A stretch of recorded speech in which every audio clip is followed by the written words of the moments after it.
Hello, Bex, and welcome to Games That Made Us. Hey, how are you doing? So for those who are unaware, do you want to introduce yourself and explain what it is that you do?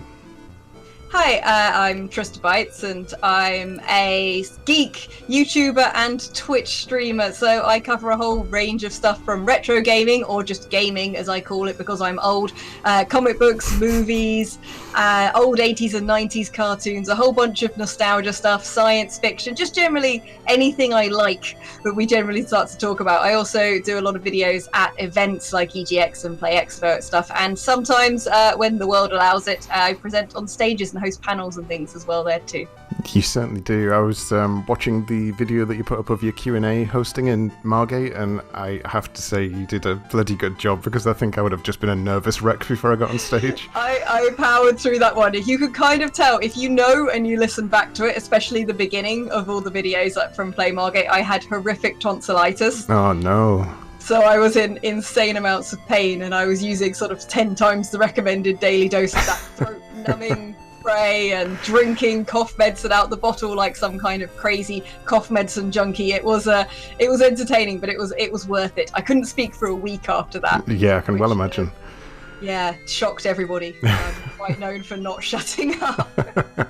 What I was going to say is that obviously your videos in general just have an infectious energy about them, because you practically vibrate off the screen at times. So, Thank you. Well, yeah. The problem is I'm too enthusiastic about this stuff, and sometimes the tangents, like when we're doing the Twitch streaming, someone will turn up in chat and they'll mention a game or a movie or a book I like, and then I go off on a tangent, and that's like half an hour, and then I'm like, wait, what were we talking about again?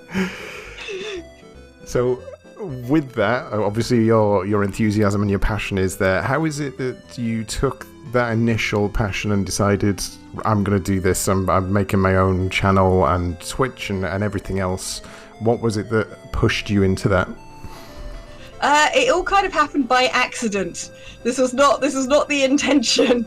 Originally, I was asked by a few different people to be a presenter for YouTube channels that they were looking at creating. However, none of those original projects actually came to fruition. The people went down different avenues, or they wanted to do different styles of marketing and stuff. And by that point, I'd kind of gotten my head around this idea of like, I never shut up talking about computer games and things. Maybe I should put a camera in front of that. And I thought it would also be a really good way of improving my confidence and putting myself out there a bit and learning a new skill set. So I made the channel basically as a way of just making a few videos to learn how to do it. So the videos on my YouTube channel, the first ones, are the first videos I've ever shot, ever spoken in front of camera for, ever edited, and things like that. And I just thought it would be a good way to learn. And then from that, I would hopefully get picked up by another channel, or like, Dream of Dreams TV or something like that, crazy to actually be a presenter. But I for all of my saying I'm not a YouTuber, I've given up saying that now, because it's been 4.5 years and I'm still making YouTube videos. And it's partly because I started going to events, and I realized that a lot of the things I really love about Comic-Cons and games events are the indie things, so the homebrew stuff that's like 2 people in their bedroom are making.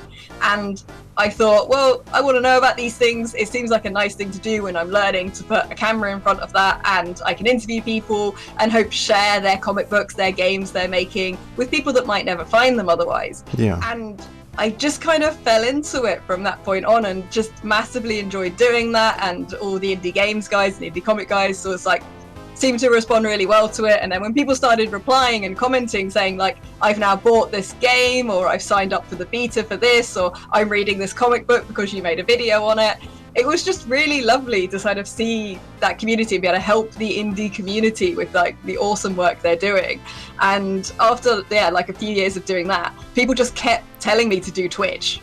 Like, I didn't get a choice on that one. YouTube was an accident. Twitch was just people relentlessly saying to me, look, you can talk for hours about these things. Just go on Twitch. Just go and try it. And I was like, I don't know. And I resisted for like a year. And in the end, I sort of went, I'll try it out. And now it's been nearly a year of Twitch streaming, and I'm currently streaming sort of like at least 7 times a week, sometimes twice a day. So I think I'm also a Twitch streamer now as well. Yeah, it just happened by accident. I mean, the best thing is, perfect guest to have on, because there are no awkward silences whatsoever. Because I can ask one question and you'll just spin off in 1,000 directions. So it's a problem. It works perfectly for me. I'm more than happy with that. So the one last thing that I wanted to ask you with regards to whether it's YouTube or Twitch or whatever else, if there is somebody watching this now maybe who has just started or is unsure whether to go for it or not, what would be your one advice for them right now? Apart from just do the thing, which is general good advice for people, unless your plan is kind of like, world domination. That's my secret plan. Commander, as you can see, our situation is shockingly grim. But I think as well, one of the things I wanted to do too much when I started up was just to get everything right first time. I put a lot of pressure on myself to be good when I started at these things. And you're not good when you start these things at all. You're not going to be. No. You have to learn. So my general advice I give people at the moment is to do the thing, and then look at what you've done and pick one thing to improve. Even if that's something tiny, like, I could have done a better transition here, or I need a logo at the beginning, or I need an overlay. Or with things like Twitch, there's so much to learn, there's so much you can do, and you don't know what things you need and what things going to resonate with your audience. So I'm still doing it with Twitch now. Every week I try and add or tweak just one thing, whether that's behind the scenes thing or something that the audience sees, and just don't put pressure on yourself to start perfect. Just learn and adapt as you go along by just change one thing a week, and that adds up really, really quickly. You don't know what you're going to need. I didn't know when I started up my Twitch channel that by, sort of like a year later, we've got like these things called the Book of Awesome. We've got this one, and we're on the Book of Awesome Volume 2 now, where I put that down, which has got a unicorn on it, which is Mr. Stabby. Apparently I own an imaginary unicorn called Mr. Stabby now. Who knew? And I didn't know when I started the channel that I was going to end up being asked to draw little pictures in a book. Wow. And we draw little pictures of things that people request. And they're generally good fun, but I didn't realise that was going to be a thing. So I didn't know when I started Twitch I needed a second camera. So I now have a second camera so people can watch me draw these terrible drawings that I do. And they're amazing. But I couldn't have predicted that was going to be something I needed. And if I tried to do everything perfect from the start and buy all the right kit, I would have bought all the wrong kit. Yeah, and your community will often tell you what you need. Yes. I think, because that's the thing. It's like these processes, and on YouTube and on Twitch, they're very collaborative, and the communities that people have, they're wonderful, and they will help you out. And they were the ones saying to me, get another webcam, and then we can watch what you're drawing. And I'm like, you want to watch the drawings? They're like, yeah. And I'm like, okay, well, I guess that's the next thing to save up for then. Yeah. And it just evolves into the, geeky chatter chaos that we've got running now.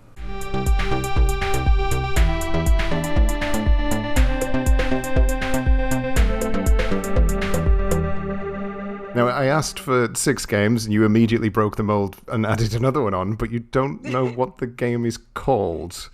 Yeah, I thought I'd be awkward.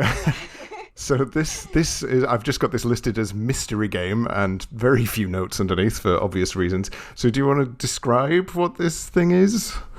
Well, it's one of those things that you kind of try to pick the games that sort of made your life, and one of the games that's going to have had a massive influence will be the first game you ever played. Unfortunately, I don't know what it is. So that makes it difficult. I get asked that question a lot when interviewed. People say, what's the first game you ever played? And I'm like, honest to God, I don't have a clue. But I do know it was on a cassette tape. I know that you were either a motorbike or a BMX bike or some kind of bike, and you rode up and down hills that were quite squared off, triangled kind of hills. And I don't know if that was the whole game or one of the modes within the games. And we reckon, probably based on the fact it had block color fills, that it was probably on the C64. Right, okay. That's about as far as we've got with narrowing down what my first ever game was. But that was something that I looked at it and I was just like, oh my God, you could make the thing move on the screen when you press a thing.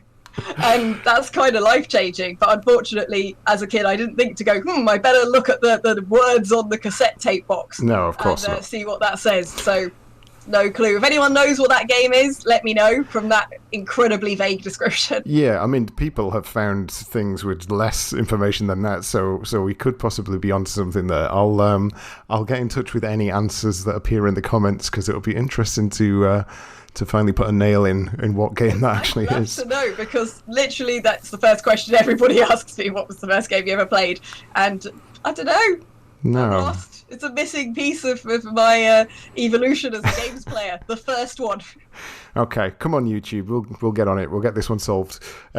Moving on from the veil of mystery, thankfully, it's a game that I know, one that I absolutely adore and don't need any excuse to go back and play, so thank you. It's Alex Kidd in Miracle World.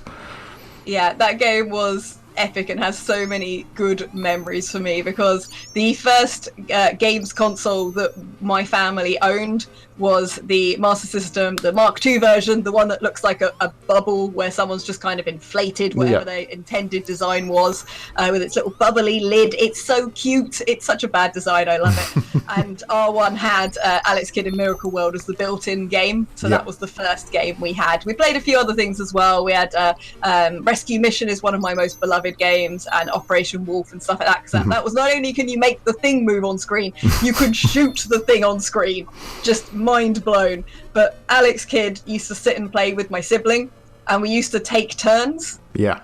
So we were like co-playing it together, taking turns to get through the levels, and it's a devilishly difficult game. I tried to go back and replay it recently and died horribly. The young me was way more patient and didn't have any other games to play at the time. What are your impressions of the Janken matches that you have to get through with the rock paper scissors at the end of levels? I thought they were amazing when I was a kid. Now they just make me swear. Yeah, exactly. When I went back and played it, every time I got to one, I was like, oh no, not this again, because I don't know if there's tactics to it or if it's just random or... The game just hates you.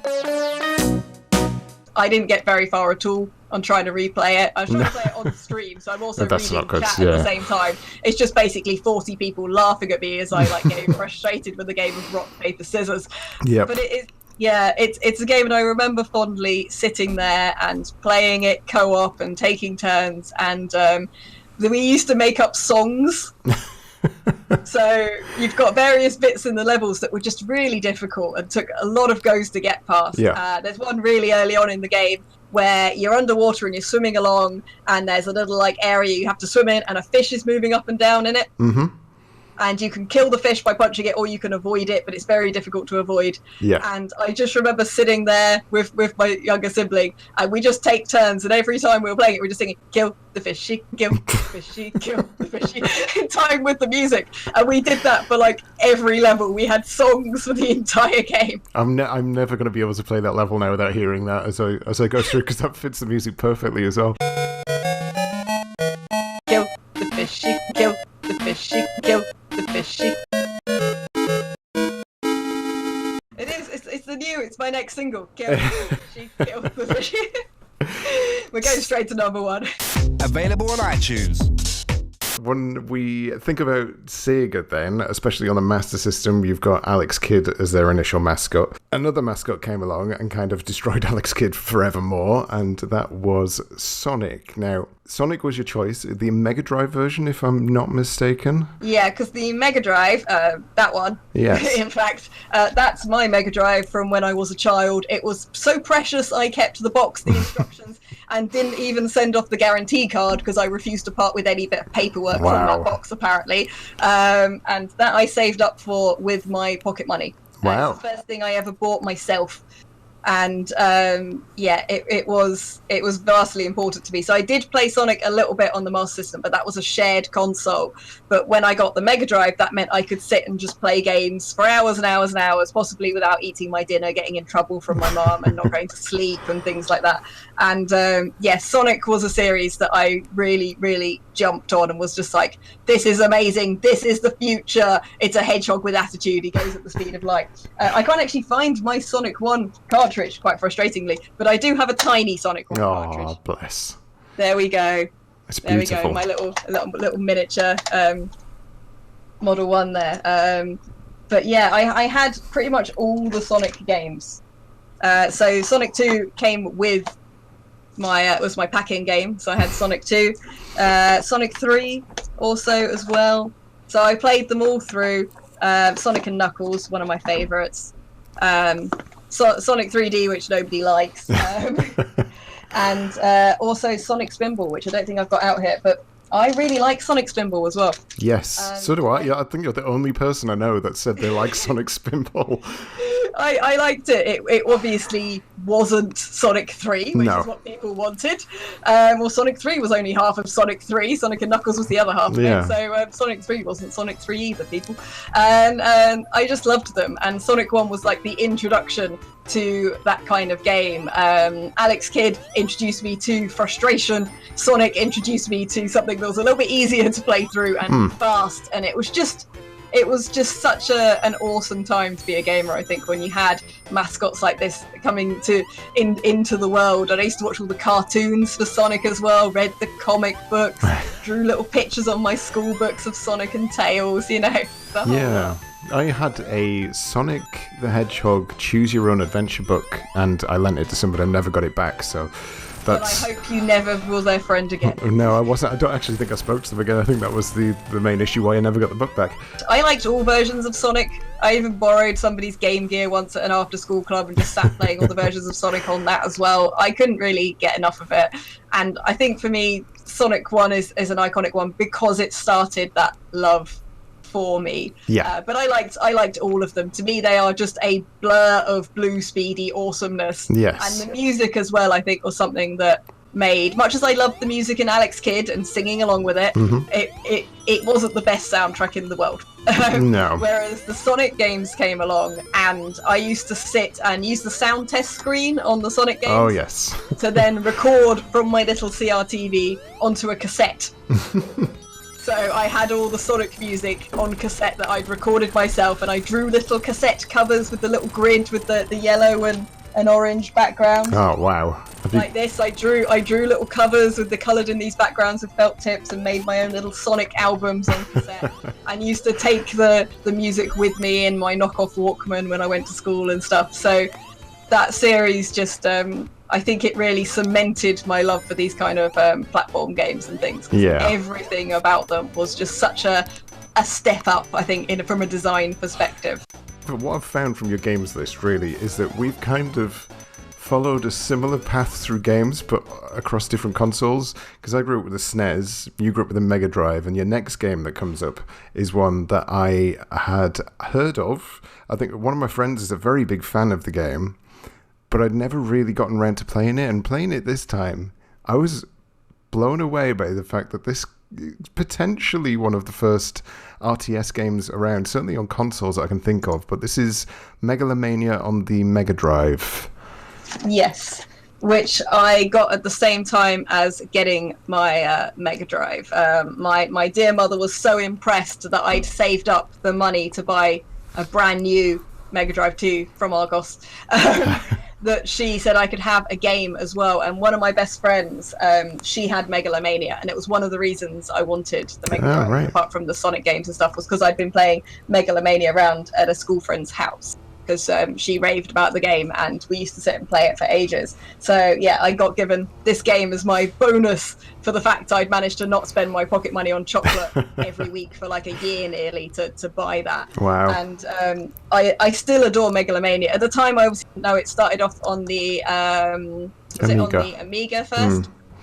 And I obviously didn't know that. I just knew about the Mega Drive version at the time. It's even more impressive knowing it's effectively a port of an Amiga game. Yeah. And it was so ahead of its time. There are things in this that, you know, I didn't see again for quite a while afterwards.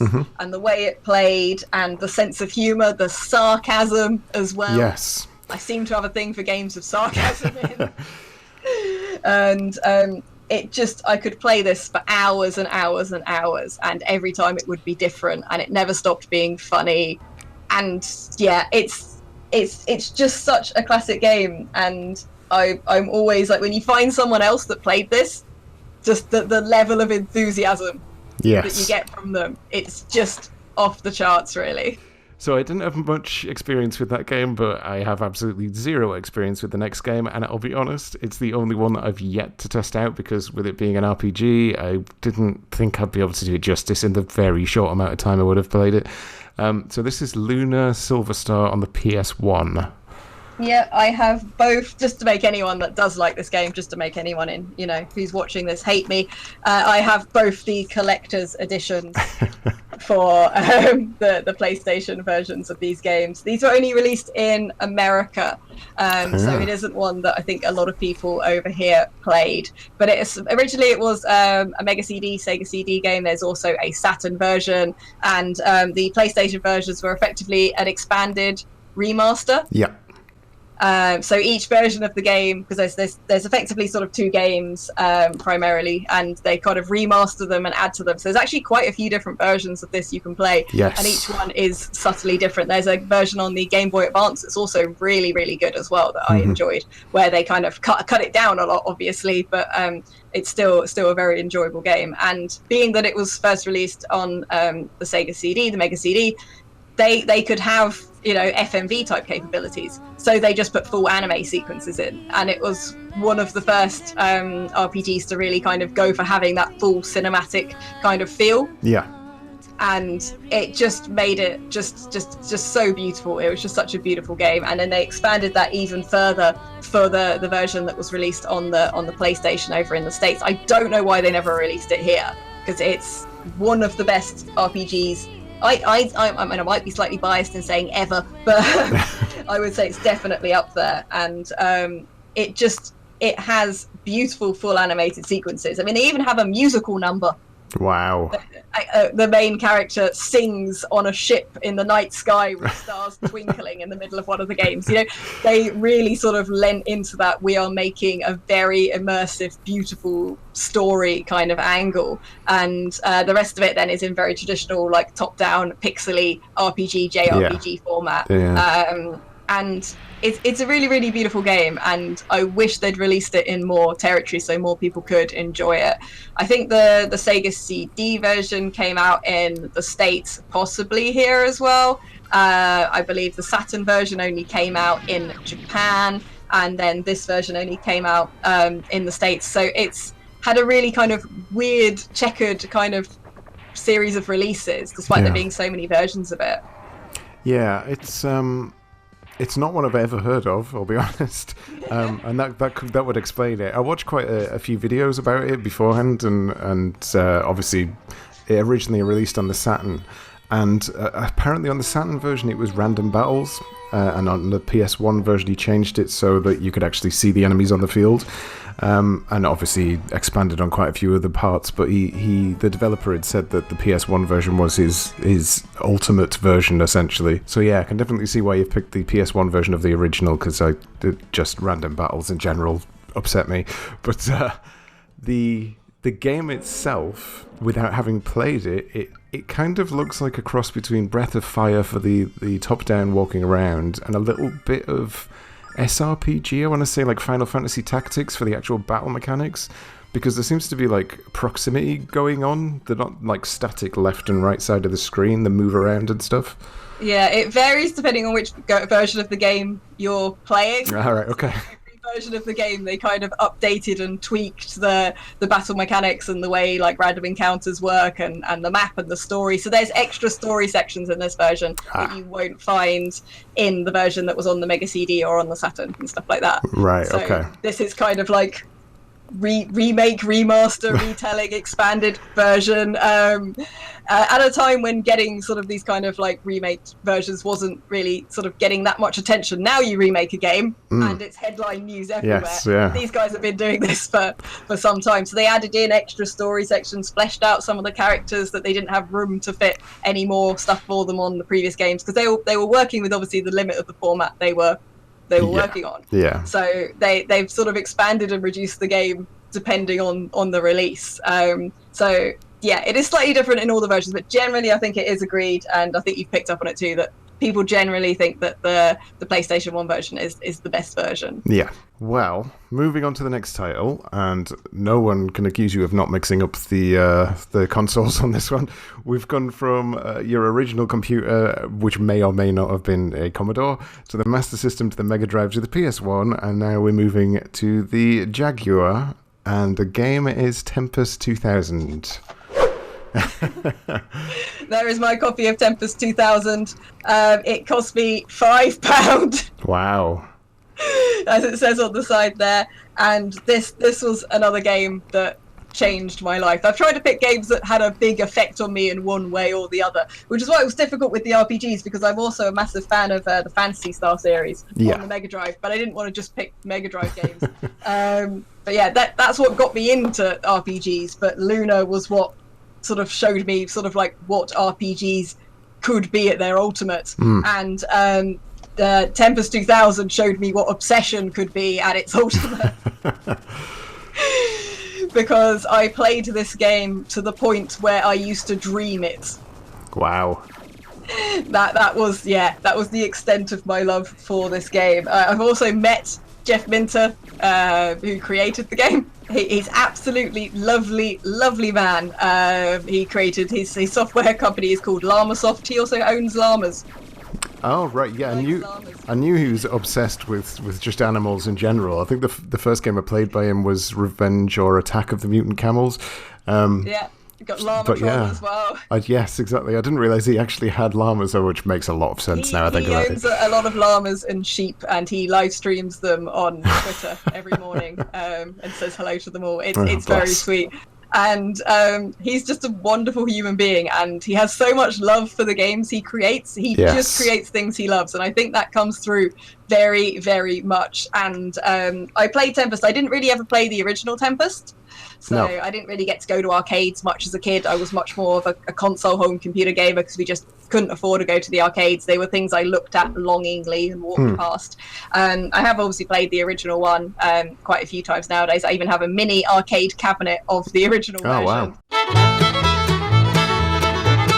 So I actually have a miniature arcade of the original Tempest, which I picked up a little while ago, which is great fun. But Tempest 2000 is the one I really love because, like I said, played it to the point where I used to dream it. The soundtrack on this is incredible as well. Yeah. I don't know if you've ever played it, if you've heard the music.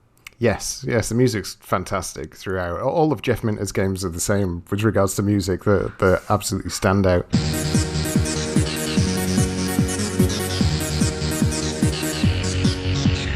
It just kind of took me back to like that purity of gaming. If you're just a slight sort of triangular shaped thing shooting dots down kind of straight lines. Yes. And somehow it was one of the most addictive things I have ever played.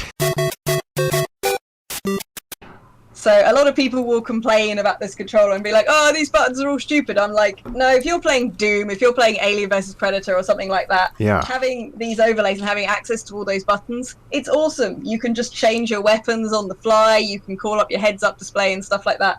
And they're actually really nice controls. It's just a bit of a bandwagon-y thing. I think people say they don't like them. But when you're actually playing them, you're holding it sort of reasonably like a normal control. But you can also just like quickly change weapons and do other stuff as well. So for the most part, your tastes have followed a similar path to mine, as we've said, but slightly off kilter. And when it got to this last game, that being Quake 3 Arena, this kind of cemented that idea for me that we've followed a similar path, but slightly different, because I was Unreal Tournament and never played Quake 3 Arena until last week. I loved Quake 1 and 2, and then I don't know if it was because my PC wasn't good enough at the time or whatever, but I ended up on the road of Unreal Tournament much further down, and then I thought, oh, well, no one's going to be playing it online anymore, and I just never got round to it. So when you brought it up, I thought, okay, well, I'll get hold of it and I'll play it, and I've only played through like the first 6 or 7 matches, but it feels amazing, even now. It's like driving a car with a gun on front. That's the only way I can describe it. Yeah, and that's why it's good. I played a lot of Unreal Tournament as well, and I also played Doom, and I played the first Quake games and stuff like that as well. So I was generally in the same kind of area, and I probably played Unreal, like, I don't know, maybe half as much as I played Quake 3 Arena. Yeah. But I played Quake 3 Arena a lot. So I did play both of them, but this was the one that I really fell in love with. My edition has become somewhat more demonic over time. Yeah, to be fair, that looks like it was made like that. It's horrible to hold because it's all spiky. But yeah, the paint they painted this lovely limited edition version of the steel box with has got metal flakes in it. Oh, lovely. So therefore has been eaten thoroughly, making it seem even more on brand. It does, yeah. I fell in love with Quake 3 Arena. I played a lot of Unreal Tournament for Capture the Flag. Yeah. And I went to a lot of LAN parties back in the day. But Quake 3 Arena was the one where I would just sit and just play online or just play against AI for just hours and hours and hours. I don't know why particularly Quake was the one that spoke to me, probably because I just thought the branding was cooler and it was all just a bit more like, you know, I'm a goth, really, you know. Yeah. It just spoke to me. Yeah. But I used to play at LAN parties a lot, sort of like, you know, carrying your PC on a bus to a mate's house kind of thing. And some of my friends were sort of, I think a few of them were in the top 100 in Europe, if not the world. So I lost a lot. Yes, I can imagine. But it just, yeah, it was the one, I just never got bored of it. It was just the purest form of just shooting your friends in the head. Yes, I think that's to do with the perfectly leveled skill ceiling as well, because there's just, you can just keep getting better at it. There's no peak for games like that, I think. My peak seems to be about 3 levels below anyone else, because as soon as an enemy shoots at me, I panic and just spray bullets in like a cartoon outline of their body. Exactly that. I got on very well with things like Quake 3 Arena and still do, because they are just this pure form of just destruction, respawn, and they're just fun. They're over the top and they're ridiculous, and I love them. I've been playing a little bit of Doom Eternal, and I'm enjoying that as well. I think that manages to capture a good hybrid between the old and new kind of styles. But for me, just stuff like Quake 3 Arena was just, yeah, there was minimal tactics. It was just like 99% fun, 1% common sense.